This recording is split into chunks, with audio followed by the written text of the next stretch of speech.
Matthew Henry's Commentary on the Whole Bible. 2 Samuel 15. Absalom's name signifies the peace of his father, yet he proves his greatest trouble. So often are we disappointed in our expectations from the creature. The sword entailed upon David's house had hitherto been among his children, but now it begins to be drawn against himself, with this aggravation, that he may thank himself for it, for, had he done justice upon the murderer, he would have prevented the traitor. The story of Absalom's rebellion begins with this chapter, but we must go over 3 or 4 more before we see the end of it. In this chapter we have 1. The arts Absalom used to insinuate himself into the people's affections, verses 1 to 6. 2. His open avowal of his pretensions to the crown at Hebron, whither he went under color of a vow, and the strong party that appeared for him there, verses 7 to 12. 3. The notice brought of this to David, and his flight from Jerusalem thereupon, verses 13 to 18. In his flight we are told 1. What passed between him and Ittai, verses 19 to 22. 2. The concern of the country for him, verse 23. 3. His conference with Zadok, verses 24 to 29. 4. His tears and prayers upon this occasion, verses 30 to 31. 5. Matters concerted by him with Hushai, verses 32 to 37. Now the word of God was fulfilled, that he would raise up evil against him out of his own house, chapter 12 verse 11. Absalom's ambition, 1027 BC. 1. And it came to pass after this, that Absalom prepared him chariots and horses, and 50 men to run before him. 2. And Absalom rose up early, and stood beside the way of the gate, and it was so, that when any man that had a controversy came to the king for judgment, then Absalom called unto him and said, Of what city art thou? And he said, Thy servant is of one of the tribes of Israel. 3. And Absalom said unto him, See, thy matters are good and right, but there is no man deputed of the king to hear thee. For Absalom said moreover, O that I were made judge in the land, that every man which hath any suit or cause might come unto me, and I would do him justice. 5. And it was so, that when any man came nigh to him to do him obeisance, he put forth his hand, and took him, and kissed him. 6. And on this manner did Absalom to all Israel that came to the king for judgment, so Absalom stole the hearts of the men of Israel. Absalom is no sooner restored to his place at court than he aims to be in the throne.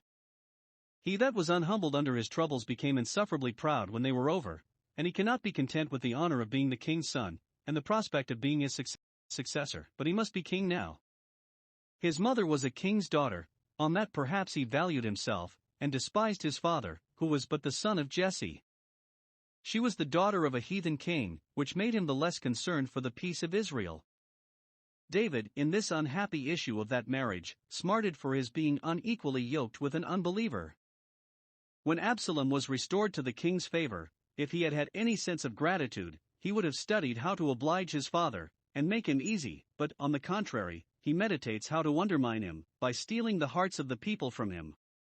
2 things recommend a man to popular esteem: greatness and goodness. 1. Absalom looks great, verse 1. He had learned of the king of Geshur, what was not allowed to the kings of Israel, to multiply horses, which made him look desirable, while his father, on his mule, looked despicable. The people desired a king like the nations, and such a one Absalom will be, appearing in pomp and magnificence, above what had been seen in Jerusalem. Samuel had foretold that this would be the manner of the king: he shall have chariots and horsemen, and some shall run before his chariots, 1 Samuel 8 verse 11, and this is Absalom's manner. 50 footmen in rich liveries, we may suppose, running before him, to give notice of his approach, would highly gratify his pride and the people's foolish fancy. David thinks that this parade is designed only to grace his court, and connives at it. Those parents know not what they do who indulge a proud humor in their children, for I have seen more young people ruined by pride than by any one lust whatsoever. 2. Absalom will seem very good too, but with a very bad design. Had he proved himself a good son and a good subject, and set himself to serve his father's interest, he would have done his present duty, and shown himself worthy of future honors, after his father's death. Those that know how to obey well know how to rule. But to show how good a judge and how good a king he will be is but to deceive himself and others. Those are good indeed that are good in their own place, not that pretend how good they would be in other people's places. But this is all the goodness we find in Absalom. 1. He wishes that he were a judge in Israel, verse 4. He had all the pomp and all the pleasure he could wish, lived as great and in as much ease as any man could, yet this will not content him, unless he have power to, oh that I were a judge in Israel. He that should himself have been judged to death for murder has the impudence to aim at being a judge of others. We read not of Absalom's wisdom, virtue, or learning in the laws, nor had he given any proofs of his love to justice, but the contrary, yet he wishes he were judge.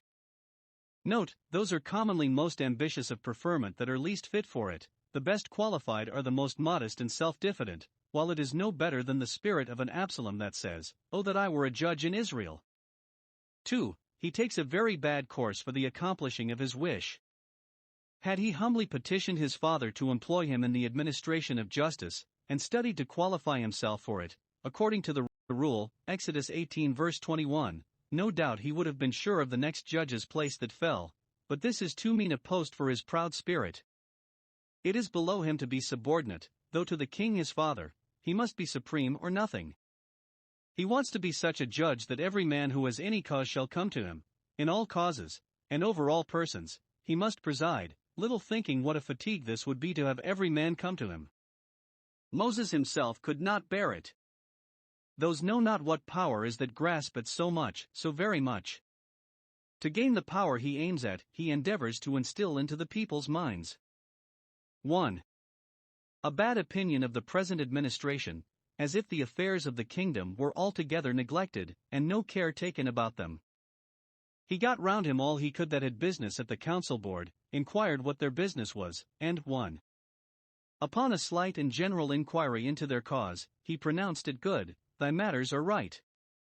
A fit man indeed to be a judge, who would give judgment upon hearing one side only. For he has a bad cause indeed that cannot put a good color upon it, when he himself has the telling of the story.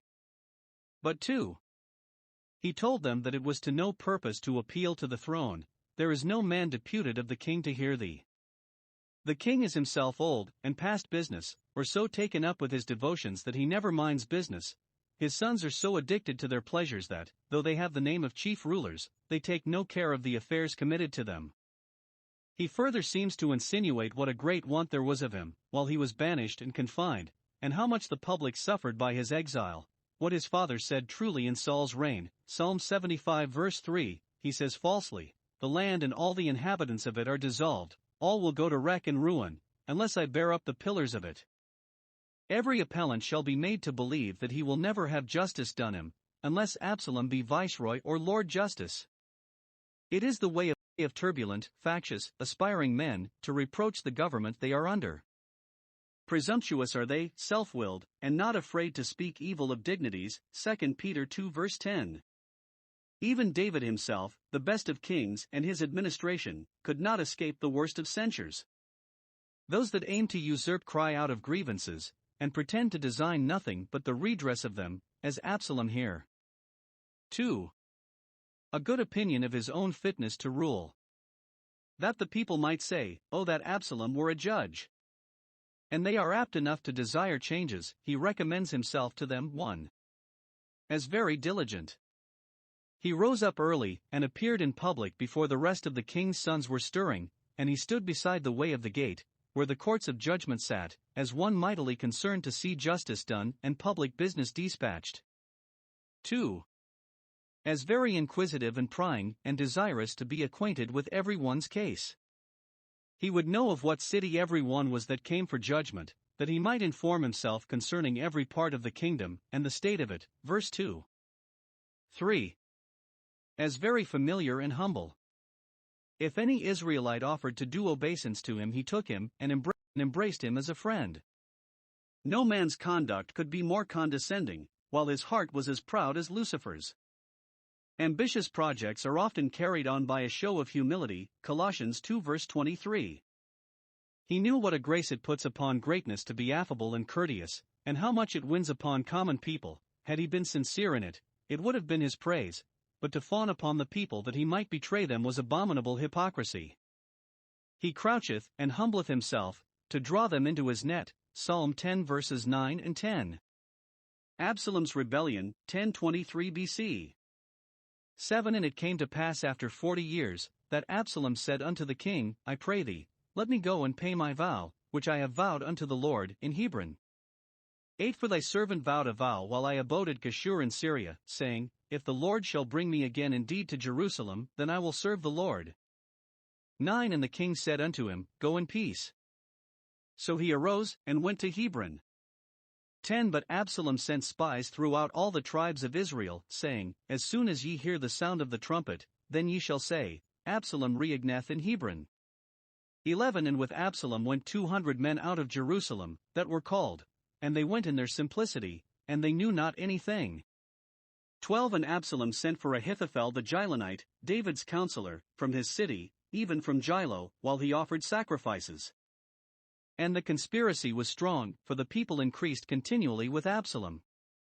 We have here the breaking out of Absalom's rebellion, which he had long been contriving. It is said to be after 40 years, verse 7. But whence it is to be dated we are not told, not from David's beginning his reign, for then it would fall in the last year of his life, which is not probable, but either from his first anointing by Samuel 7 years before, or rather, I think, from the people's desiring a king, and the first change of the government into a monarchy, which might be about 10 years before David began to reign. It is fitly dated thence, to show that the same restless spirit was still working, and still they were given to change, as fond now of a new man as then of a new model. So it fell about the 30th year of David's reign, Absalom's plot being now ripe for execution. 1. The place he chose for the rendezvous of his party was Hebron, the place where he was born and where his father began his reign and continued it several years, which would give some advantage to his pretensions. Every one knew Hebron to be a royal city, and it lay in the heart of Judah's lot, in which tribe, probably, he thought his interest strong. 2. The pretense he had both to go thither and to invite his friends to him there was to offer a sacrifice to God, in performance of a vow he had made during his banishment, verses 7 and 8. We have cause enough to suspect that he had not made any such vow. It does not appear that he was so religiously inclined. But he that stuck not at murder and treason would not make conscience of a lie to serve his purpose. If he said he had made such a vow, nobody could disprove him. Under this pretense, 1. He got leave of his father to go to Hebron.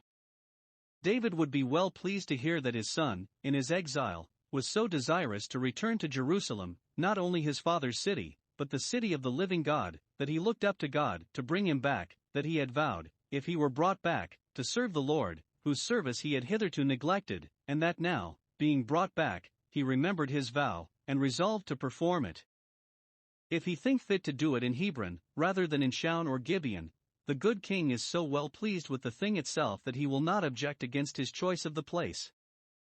See how willing tender parents are to believe the best concerning their children, and, upon the least indication of good, to hope, even concerning those that have been untoward, that they will repent and reform.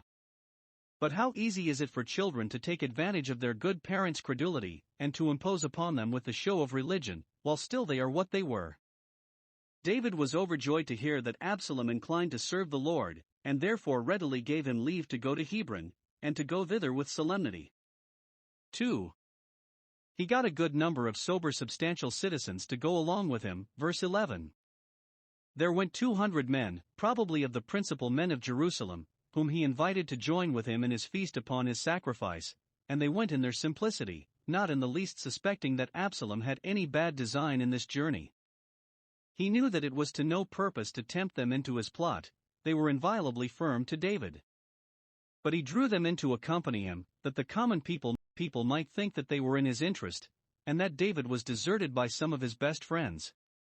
Note, it is no new thing for very good men, and very good things, to be made use of by designing men to put a color upon bad practices. When religion is made a stalking horse, and sacrifice a shoeing horn, to sedition and usurpation, it is not to be wondered at if some that were well affected to religion, as these followers of Absalom here, are imposed upon by the fallacy, and drawn in to give countenance to that, with their names, which in their heart they abhor, not having known the depths of Satan. 3. The project he laid was to get himself proclaimed king throughout all the tribes of Israel upon a signal given, verse 10. Spies were sent abroad, to be ready in every country to receive the notice with satisfaction and acclamations of joy, and to make the people believe that the news was both very true and very good, and that they were all concerned to take up arms for their new king. Upon the sudden spreading of this proclamation, Absalom reigns in Hebron. Some would conclude that David was dead, others that he had resigned, and thus those that were in the secret would draw in many to appear for Absalom, and to come into his assistance, who, if they had rightly understood the matter, would have abhorred the thought of it, but, being drawn in, would adhere to him. See what artifices ambitious men use for the compassing of their ends, and in matters of state, as well as in matters of religion. Let us not be forward to believe every spirit, but try the spirits. For if the person he especially courted and relied upon in this affair was Ahithophel, a politic thinking man, and one that had a clear head and a great compass of thought, that had been David's counselor, his guide and his acquaintance, Psalm 55 verse 13, his familiar friend, in whom he trusted, who did eat of his bread, Psalm 41 verse 9. But, upon some disgust of David's against him, or his against David, he was banished, or retired from public business, and lived privately in the country. How should a man of such good principles as David, and a man of such corrupt principles as Ahithophel, long agree? A fitter tool Absalom could not find in all the kingdom than one that was so great a statesman, and yet was disaffected to the present ministry. While Absalom was offering his sacrifices, in performance of his pretended vow, he sent for this man. So much was his heart on the projects of his ambition that he could not stay to make an end of his devotion, which showed what his eye was upon in all, and that it was but for a pretense that he made long offerings. 5. The party that joined with him proved at last very considerable. The people increased continually with Absalom, which made the conspiracy strong and formidable. Every one whom he had complimented and caressed, pronouncing his matters right and good, especially if afterwards the cause went against him, not only came himself, but made all the interest he could for him, so that he wanted not for numbers. The majority is no certain rule to judge of equity by. All the world wondered after the beast. Whether Absalom formed this design merely in the height of his ambition and fondness to rule, or whether there was not in it also malice against his father and revenge for his banishment and confinement, though this punishment was so much less than he deserved, does not appear. But, generally, that which aims at the crown aims at the head that wears it. David's flight, 1023 BC. 13 And there came a messenger to David, saying, The hearts of the men of Israel are after Absalom. 14 And David said unto all his servants that were with him at Jerusalem, Arise, and let us flee, for we shall not else escape from Absalom. Make speed to depart, lest he overtake us suddenly, and bring evil upon us, and smite the city with the edge of the sword. 15 And the king's servants said unto the king, Behold, thy servants are ready to do whatsoever my lord the king shall appoint. 16 And the king went forth, and all his household after him. And the king left 10 women, which were concubines, to keep the house. 17 And the king went forth, and all the people after him, and tarried in a place that was far off. 18 And all his servants passed on beside him, and all the Cherethites, and all the Pelethites, and all the Gittites, 600 men which came after him from Gath, passed on before the king. 19 Then said the king to Ittai the Gittite, Wherefore goest thou also with us? Return to thy place, and abide with the king, for thou art a stranger, and also an exile. 20 Whereas thou camest but yesterday, should I this day make thee go up and down with us? Seeing I go whither I may, return thou, and take back thy brethren, mercy and truth be with thee. 21 And Ittai answered the king and said, As the Lord liveth, and as my lord the king liveth, surely in what place my lord the king shall be, whether in death or life, even there also will thy servant be. 22 And David said to Ittai, Go and pass over. And Ittai the Gittite passed over, and all his men, and all the little ones that were with him. 23 And all the country wept with a loud voice, and all the people passed over. The king also himself passed over the brook Kidron, and all the people passed over, toward the way of the wilderness. Here is 1. The notice brought to David of Absalom's rebellion, verse 13. The matter was bad enough, and yet it seems to have been made worse to him, as such things commonly are, than really it was, for he was told that the hearts of the men of Israel, that is, the generality of them, at least the leading men, were after Absalom. But David was the more apt to believe it because now he could call to mind the arts that Absalom had used to inveigle them, and perhaps reflected upon it with regret that he had not done more to counterwork him and secure his own interest, which he had been too confident of. Note, it is the wisdom of princes to make sure of their subjects, for, if they have them, they have their purses, and arms, and all, at their service. 2. The alarm this gave to David, and the resolutions he came to thereupon. We may well imagine him in a manner thunderstruck, when he heard that the son he loved so dearly, and had been so indulgent to, was so unnaturally and ungratefully in arms against him. Well might he say with Caesar, "Kaisu tek non what, thou my son?" Let not parents raise their hopes too high from their children, lest they be disappointed. David did not call a council, but, consulting only with God in his own heart, determined immediately to quit Jerusalem, verse 14. He took up this strange resolve, so disagreeable to his character as a man of courage, either 1. As a penitent, submitting to the rod, and lying down under God's correcting hand. Conscience now reminded him of his sin in the matter of Uriah, and the sentence he was under for it, which was that evil should arise against him out of his own house. Now, thinks he, the word of God begins to be fulfilled, and it is not for me to contend with it or fight against it. God is righteous, and I submit. Before unrighteous Absalom he could justify himself and stand it out, but before the righteous God he must condemn himself and yield to his judgments. Thus he accepts the punishment of his iniquity. Or 2. As a politician. Jerusalem was a great city, but not tenable, it should seem, by David's prayer, Psalm 51 verse 18, that the walls of it were not built up, much less was it regularly fortified.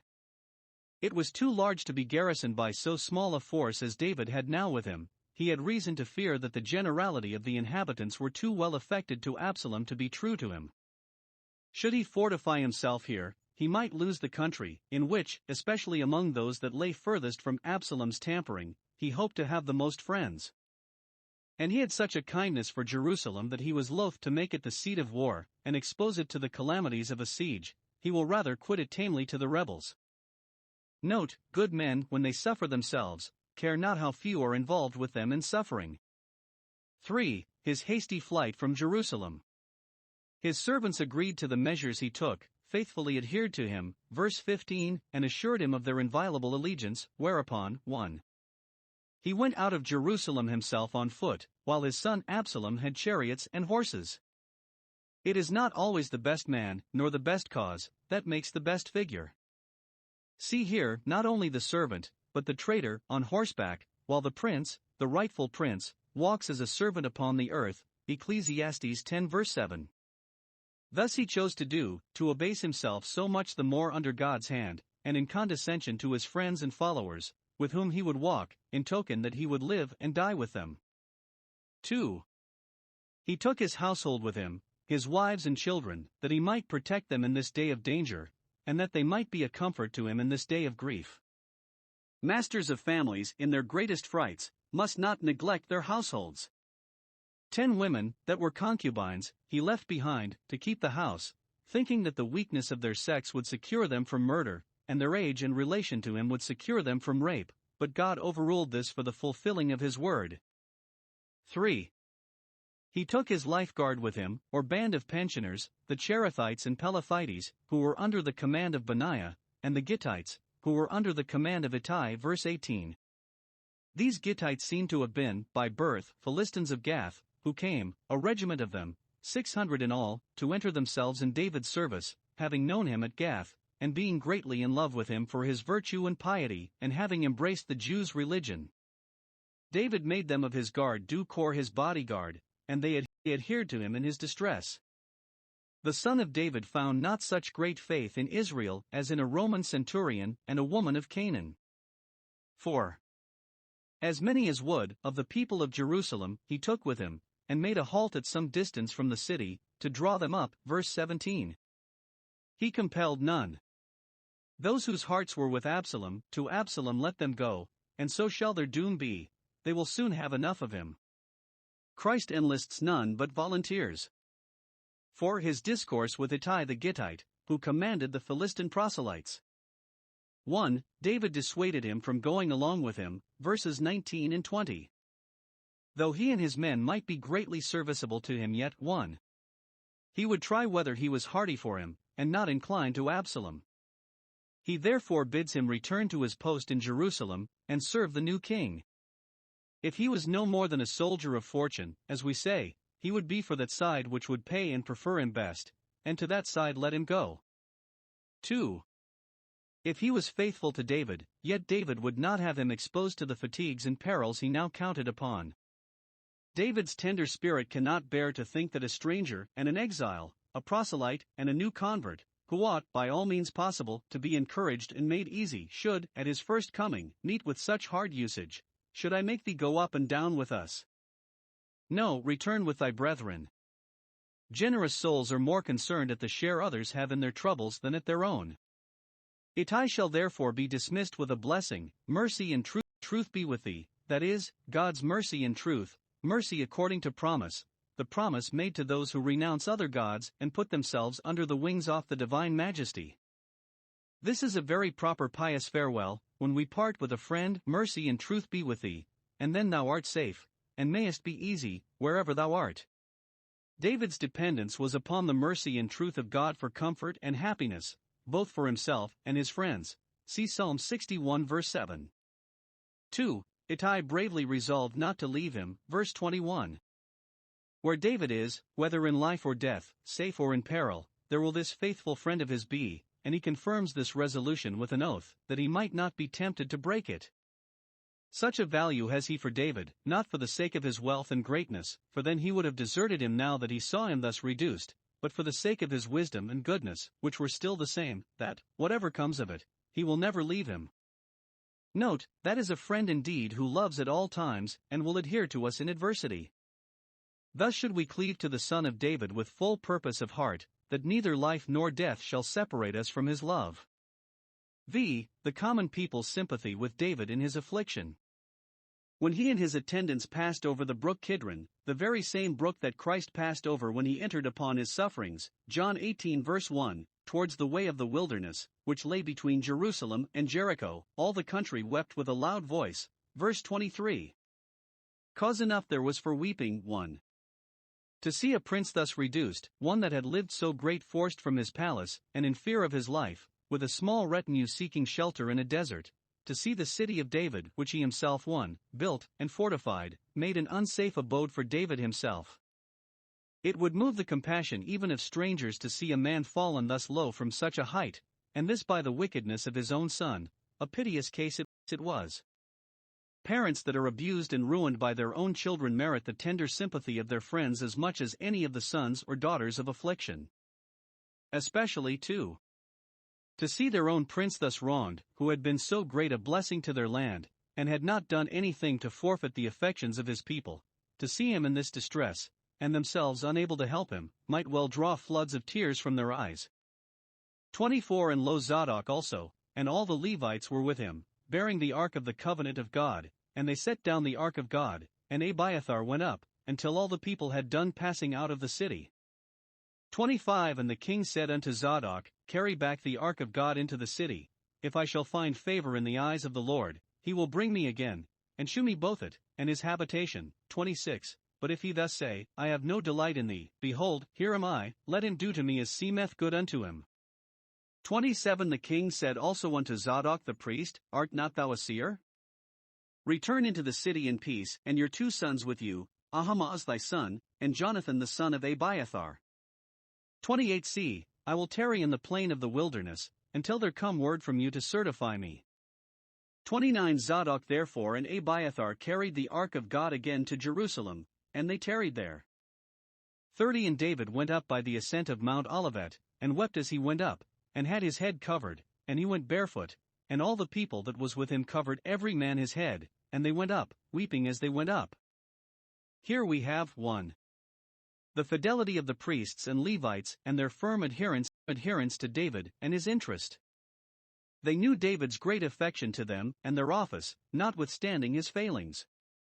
The method Absalom took to gain people's affections made no impression upon them. He had little religion in him, and therefore they steadily adhered to David.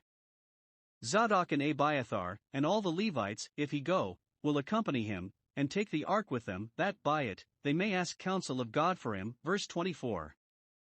Note, those that are friends to the ark in their prosperity will find it a friend to them in their adversity. Formerly David would not rest till he had found a resting place for the ark, and now, if the priests may have their mind, the ark shall not rest till David return to his rest. 2. David's dismission of them back into the city, verses 25 and 26. Abiathar was high priest, 1 Kings 2 verse 35, but Zadok was his assistant, and attended the ark most closely, while Abiathar was active in public business, verse 24. Therefore David directs his speech to Zadok, and an excellent speech it is, and shows him to be in a very good frame under his affliction, and that still he holds fast his integrity. 1. He is very solicitous for the safety of the ark. By all means carry the ark back into the city, let not that be unsettled and exposed with me, lodge that again in the tent pitched for it. Surely Absalom, bad as he is, will do that no harm. David's heart, like Eli's, trembles for the ark of God. Note, it argues a good principle to be more concerned for the church's prosperity than for our own, to prefer Jerusalem before our chief joy, Psalm 137 verse 6, the success of the gospel, and the flourishing of the church, above our own wealth, credit, ease, and safety, even when they are most in hazard. 2. He is very desirous to return to the enjoyment of the privileges of God's house. He will reckon it the greatest instance of God's favor to him, if he may but once more be brought back to see it and his habitation. This will be more his joy than to be brought back to his own palace and throne again. Note, gracious souls measure their comforts and conveniences in this world by the opportunity they give them of communion with God. Hezekiah wished for the recovery of his health for this reason, that he might go up to the house of the Lord, Isaiah 38 verse 22.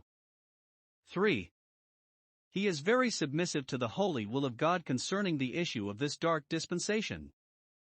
He hopes the best, verse 25, and hopes for it from the favor of God, which he looks upon to be the fountain of all good. If God favor me so far, I shall be settled again as formerly. But he provides for the worst. If he deny me this favor, if he thus say, I have no delight in thee, I know I deserve the continuance of his displeasure, his holy will be done. See him here patiently awaiting the event. Behold, here am I, as a servant expecting orders, and see him willing to commit himself to God concerning it. Let him do to me as seemeth good to him. I have nothing to object. All is well that God does. Observe with what satisfaction and holy complacency he speaks of the divine disposal. Not only, he can do what he will, subscribing to his power, Job 9 verse 12, or, he has a right to do what he will, subscribing to his sovereignty, Job 33 verse 13, or, he will do what he will, subscribing to his unchangeableness, Job 23 verses 13 and 15, but, let him to what he will, subscribing to his wisdom and goodness. Note, it is our interest, as well as duty, cheerfully to acquiesce in the will of God, whatever befalls us. That we may not complain of what is, let us see God's hand in all events, and that we may not be afraid of what shall be, let us see all events in God's hand. 3. The confidence David put in the priests that they would serve his interest to the utmost of their power in his absence. He calls Zadok a seer, verse 27, that is, a wise man, a man that can see into business and discern time and judgment. Thou hast thy eyes in thy head, Ecclesiastes 2 verse 14, and therefore art capable of doing me service, especially by sending me intelligence of the enemy's motions and resolutions. One friend that is a seer, in such an exigency as this, was worth 20 that were not so quick-sighted. For the settling of a private correspondence with the priests in his absence, he appoints 1. Whom they should send to him their 2 sons, Ahimaaz and Jonathan, whose coat, it might be hoped, would be their protection, and of whose prudence and faithfulness he had probably had experience. 2. Whither they should send. He would encamp in the plain of the wilderness till he heard from them, verse 28, and then would move according to the information and advice they should send him. Hereupon they returned to the city, to await the event. It was a pity that any disturbance should be given to a state so happy as this was, when the prince and the priests had such an entire affection for the confidence in each other. For, the melancholy posture that David and his men put themselves into, when, at the beginning of their march, they went up the Mount of Olives, verse 30. 1. David himself, as a deep mourner, covered his head and face for shame and blushing, went barefoot, as a prisoner or a slave, for mortification, and went weeping. Did it become a man of his reputation for courage and greatness of spirit thus to cry like a child, only for fear of an enemy at a distance, against whom he might easily have made head, and perhaps with one bold stroke have routed him? Yes, it did not ill become him, considering how much there was in this trouble. 1. Of the unkindness of his son. He could not but weep to think that one who came out of his bowels, and had so often lain in his arms, should thus lift up the heel against him. God himself is said to be grieved with the rebellions of his own children, Psalm 95 verse 10, and even broken with their whorish heart, Ezekiel 6 verse 9. 2. There was much of the displeasure of his God in it. This infused the wormwood and gall into the affliction and misery, Lamentations 3 verse 19. His sin was ever before him, Psalm 51 verse 3, but never so plain nor ever appearing so black as now. He never wept thus when Saul hunted him, but a wounded conscience makes troubles lie heavily, Psalm 38 verse 4. 2. When David wept all his company wept likewise, being much affected with his grief and willing to share in it. It is our duty to weep with those that weep, especially our superiors, and those that are better than we, for, if this be done in the green tree, what will be done in the dry? We must weep with those that weep for sin. When Hezekiah humbled himself for his sin, all Jerusalem joined with him, 2 Chronicles 32 verse 26. To prevent suffering with sinners, let us sorrow with them. David's request to Hushai, 1023 BC. 31 and 1 told David, saying, Ahithophel is among the conspirators with Absalom. And David said, O Lord, I pray thee, turn the counsel of Ahithophel into foolishness. 32 And it came to pass, that when David was come to the top of the mount, where he worshipped God, behold, Hushai the Archite came to meet him with his coat rent, and earth upon his head. 33 Unto whom David said, If thou passest on with me, then thou shalt be a burden unto me. 34 But if thou return to the city, and say unto Absalom, I will be thy servant, O king, as I have been thy father's servant hitherto, so will I now also be thy servant, then mayest thou for me defeat the counsel of Ahithophel. 35 And hast thou not there with thee Zadok and Abiathar the priests? Therefore it shall be, that what things soever thou shalt hear out of the king's house, thou shalt tell it to Zadok and Abiathar the priests. 36 Behold, they have there with them their two sons, Ahimaaz Zadok's son, and Jonathan Abiathar's son, and by them ye shall send unto me everything that ye can hear. 37 So Hushai David's friend came into the city, and Absalom came into Jerusalem. Nothing, it seems, appeared to David more threatening in Absalom's plot than that Ahithophel was in it, for one good head, in such a design, is worth 1,000 good hands. Absalom was himself no politician, but he had got one entirely in his interest that was, and would be the more dangerous because he had been all along acquainted with David's counsels and affairs. If therefore he can be baffled, Absalom is as good as routed and the head of the conspiracy cut off. This David endeavors to do. 1. By prayer. When he heard that Ahithophel was in the plot, he lifted up his heart to God in this short prayer, Lord, turn the counsel of Ahithophel into foolishness. Verse 31. He had not opportunity for a long prayer, but he was not one of those that thought he should be heard for his much speaking. It was a fervent prayer, Lord, I pray thee, do this. God is well pleased with the importunity of those that come to him with their petitions. David is particular in this prayer. He names the person whose counsels he prays against. God gives us leave, in prayer, to be humbly and reverently free with him, and to mention the particular care and fear and grief that lies heavily upon us.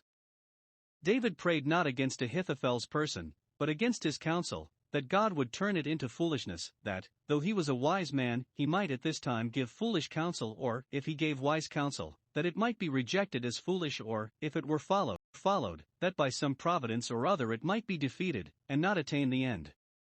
David prayed this in a firm belief that God has all hearts in his hand, and tongues too, that, when he pleases, he can take away the understanding of the aged, and make the judges fools. Job 12 verse 17, Isaiah 3 verses 2 and 3, and in hope that God would own and plead his just and injured cause.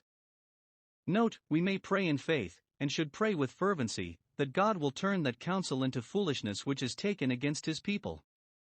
2. By policy. We must second our prayer with our endeavors, else we tempt God.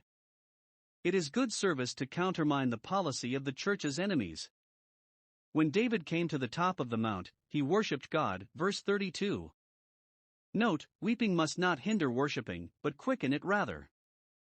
Now he penned the third psalm, as appears by the title, and some think that his singing this was the worship he now paid to God. Just now Providence brought Hushai to him. While he was yet speaking, God heard, and sent him the person that should be instrumental to befool Ahithophel. He came to condole with David on his present trouble, with his coat rent and earth upon his head, but David, having a great deal of confidence in his conduct and faithfulness, resolved to employ him as a spy upon Absalom.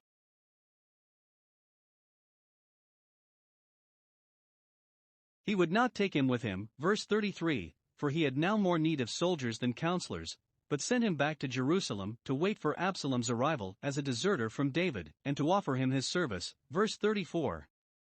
Thus he might insinuate himself into his counsels, and defeat Ahithophel, either by dissuading Absalom from following his advice, or by discovering it to David, that he might know where to stand upon his guard. How this gross dissimulation, which David put Hushai upon, can be justified, as a stratagem in war, I do not see.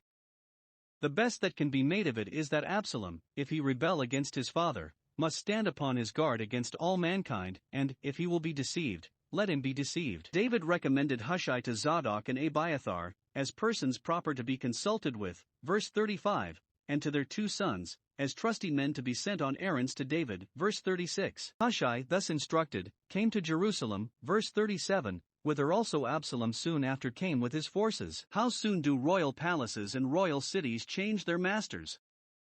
But we look for a kingdom which cannot be thus shaken, and in the possession of which we cannot be disturbed.